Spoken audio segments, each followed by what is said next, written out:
اخوان شوفوا معنا هاد التحدي اللي هو صعيب ديال هاد السيده هادي اللي غاديه تنزل الماء وهي مربوطه بالسلاسل الاخوان، وخاصها شحال هادوك القفوله كلهم باش تخرج من هاد البلاصه هادي.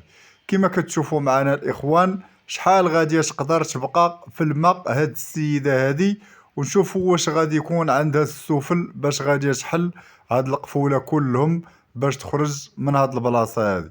صراحه الاخوان راه هو الماء راه هو شي حاجه اللي هي صعيبه، وخاصو يكون عندك السفل اللي هو كتير. شوفوا معنا الاخوان كيفاش غادي دير الطريقه حتى تفك السلاسل الاخوان اللي في رجليها وحتى في يديها. شوفوا معنا هاد السيد كيسحب ليها تخنقات باغي يساعدها، ولكن هي قالت لي لا. صراحه كتبان ليا هاد ختنا عندها الاخوان السفل.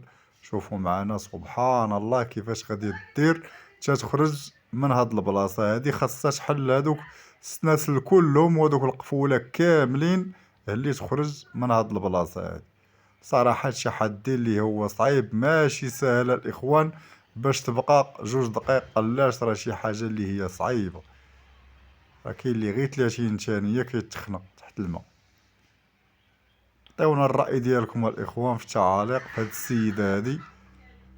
شوفوا معنا كيفاش الطريقة دارتها الاخوان حتى تفكات، وخاصها تحل عاوتاني داك القفل الفوقاني باش تخرج من هاد البلاصة هادي. شوفوا معنا ناضي الاخوان.